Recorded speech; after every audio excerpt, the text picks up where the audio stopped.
Urbanized Area Policy Board. Today's Wednesday, November 12th, and we're in the City Hall of North Liberty. Thanks, North Liberty, for your lovely facilities tonight.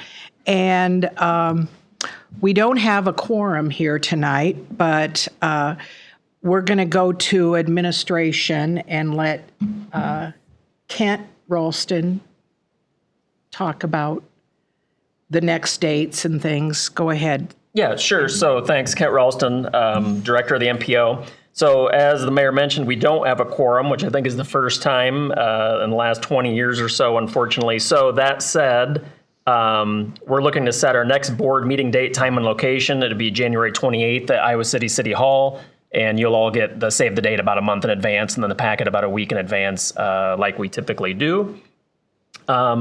Skipping through a number of items here, I guess we can discuss any item that's not on the agenda if there's anyone in the room that would like to speak.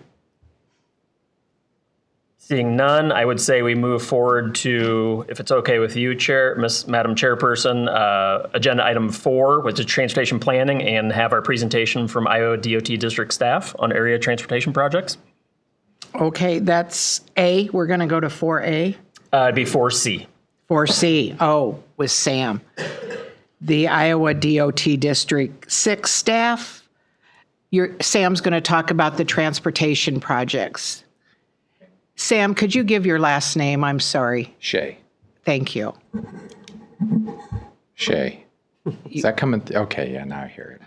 Sorry. Let's go to...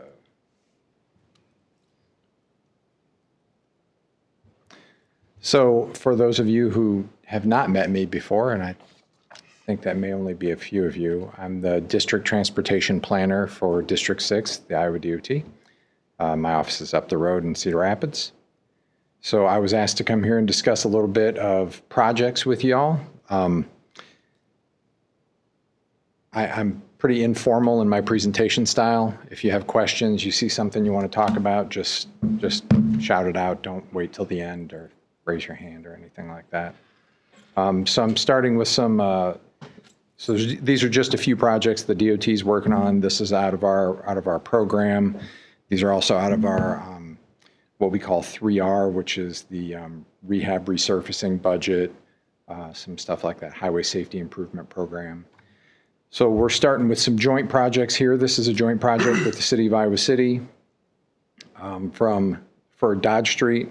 This is just the southbound side. It is a one-way couplet, as most of you are aware. Right now, we're only focused on the southbound side. The DOT has $5.8 million in rehab funds to redo that section of road. The city of Iowa City is in the lead on that, and we will be a reimbursing partner. The city is looking at a lot of different extra work they want to get done on there, so we're not, it's not ready to go yet, but we're thinking fiscal year 2027 for that.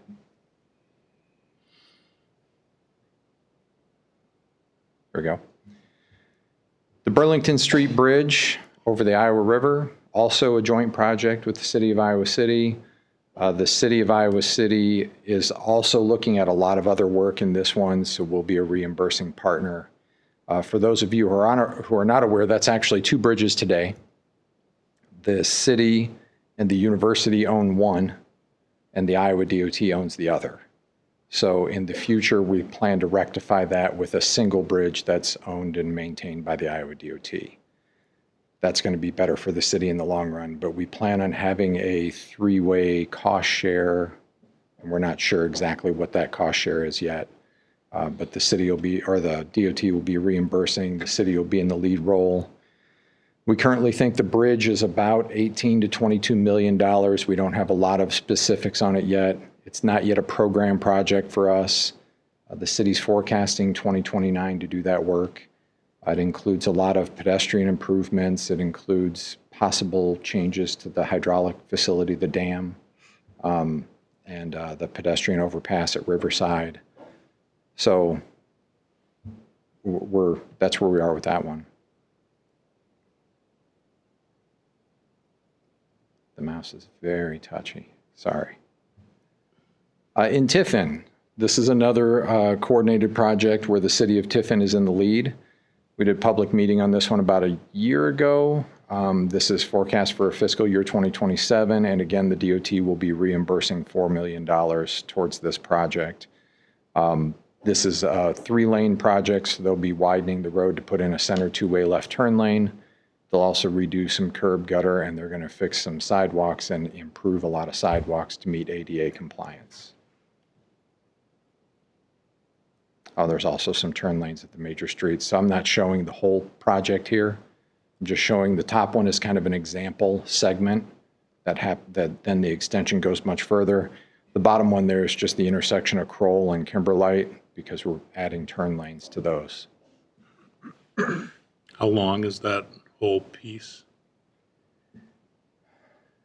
That's a great question. I want to say just shy of 4 miles, about 3 point something. I can't think of where it is off the top of my head. It goes to, oh yeah, Park Road. I've got it on there. Roberts Ferry to Park Road. Okay. So where the roundabout is. Yeah. Yep.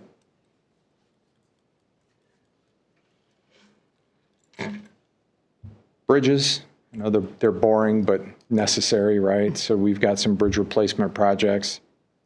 US 6 over the Iowa River, east of Riverside. That's about $9.2 million we're going to do in FY28. Bridge deck overlays, and I made this comment to the tech committee also.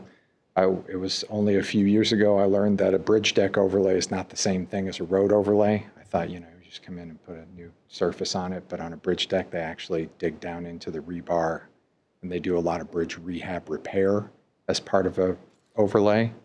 So it's a little more involved. That's why those are more expensive than you might think. If you were just thinking of a typical roadway overlay, you wouldn't think for that short of a distance it would cost $2.4 million. That's why. Then we're also doing those 2 bridge deck overlays over the railroad and over US 6 and the railroad. Come on. There we go. Some of these I'm going to get a little further outside of town, so these may be just outside the MPO boundary, but I felt like there were areas that might affect you guys in your local travels. US 6 from County Road F46 to the Muscatine County line. We're looking at right now rehabbing that road for about $7.3 million in 2030. We're also looking at some additional funds for that road that we have not programmed yet and we don't have approved yet. But that road tends to drift closed in the winter often, and our maintenance forces fight with it. It's got a very narrow right-of-way for a state highway. So we're looking at trying to find some places where we can purchase some additional land where we can store snow when the snow plows come through, so we'll have less chances of drifting that shut. None of that is approved yet, but we're hoping. We're putting in for grant opportunities for that. The other one's Iowa 22. That's down by Lone Tree, just outside of Riverside. We'll do $4.8 million worth of resurfacing work there in FY26. And then 218, the northbound lane south of Riverside, all the way to I-80. So that's also in 2027 for about $4.2 million. Whoops. Just to kind of update you on 8380 and the interchange there. East of Iowa 1 to West Branch, that's so 2 different projects, I'm sorry. So that first one going out to West Branch, that's the picture on the right. That was the condition about 2 weeks ago. That should be open or mid-November, any day. We should have that open to all 6 lanes. If it's not already open today, I'm not sure. And then 8380, we're down to the landscaping. So it's done. You guys have all driven it. It's great, but we still have to do the landscaping and some items to get the federal closeout of our funds. Man, there it is. Once that scroll wheel starts going, it goes. So our next segment is going to be, I-380 for Evergreen Road to Swan Lake Road is the one we're working on right near here. So just outside of North Liberty. We're finishing that up next year or the year after. depending on how fast we can move and how fast the contractor goes. We've had good weather this year, and we're a little ahead of schedule, so we're kind of hopeful for next year, but we're never entirely sure. We have $17.5 million remaining in the program, but the total project cost was $63 million. And will that be 6 lanes when it's all open? Yes, 6 lanes in each direction with a new interchange at Penn, but standard interchange like it is today, just with wider bridge and more ability to move.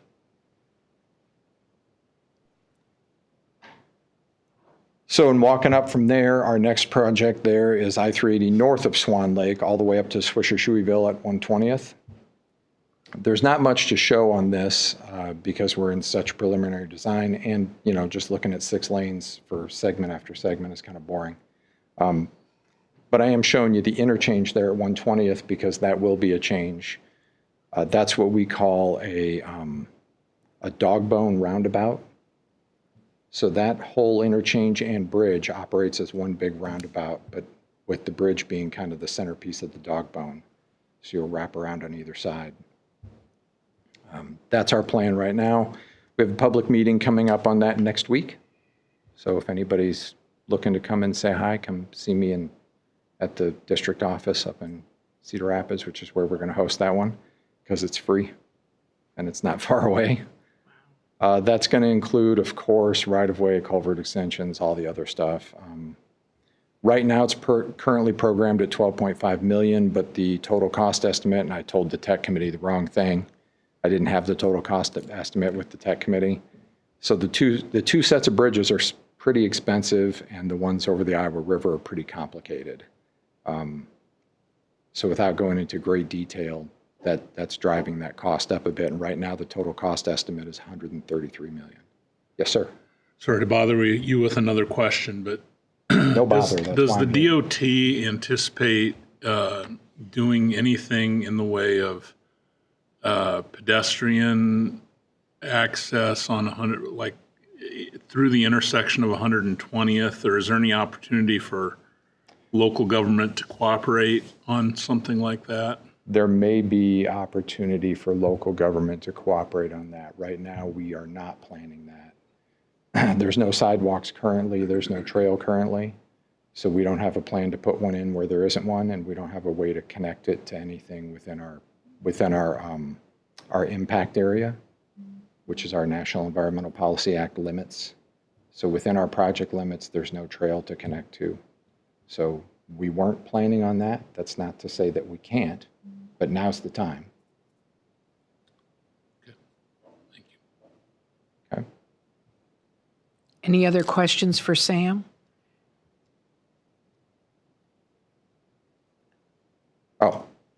Oh, you have one more? Just to let you know, I know this is all the way up in corridor MPO area, but since folks like to commute 380 quite a bit both ways, let you know where we are in Wright Brothers. So this will also finish that 6 laning from 120th all the way up to Highway 30. That was originally a $102 million project. We have $2 million left in 2026.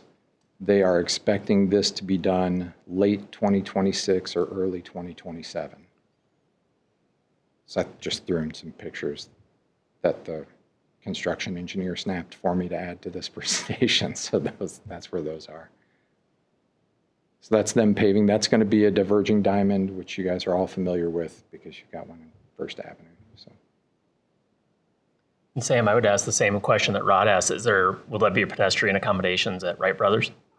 It's wholly different than the other one. I'm just curious. I imagine that it does. I think so because I believe there's sidewalks at 6th Street, but I'm not sure, Ken. I'll have to, but I can check and get back with you tomorrow. Yeah, I was just curious. Follow up with the group. I'll send an email to Ken in the morning and let him know. All good. Thank you. I was writing down your name and your number in case I had a question later on. Yeah. Yeah, I'm Thank you. pretty easy to find. So if you need anything, let me know. Thanks, Sam. Thank you. Thanks, Sam. That's all the business we're doing for today. I think there is one other business, I would just say, and it's a little bit ironic, but I was going to give Megan Foster her certificate of appreciation, which I will make sure she gets. Megan's been on the board since 2018, so a full 8 years. And the ironic part is I don't know that Megan's missed any meetings in the 8 years. So, but kidding aside, I'll make sure Megan gets that. We very much appreciate working with her. She's been great, and so is Coralville. So I'll make sure she gets that, and congratulations to her. Thank you, Kent. You always do a nice job of Appreciate that. giving out a plaque. Thank you. Thank you. Any other business? Any other business? Okay, is there a motion for adjournment? So moved. Is there a second? Second, over here. All in favor, say aye. Anyone opposed, same sign. Meeting adjourned. Thanks, everyone. Thanks, everyone. Apologies.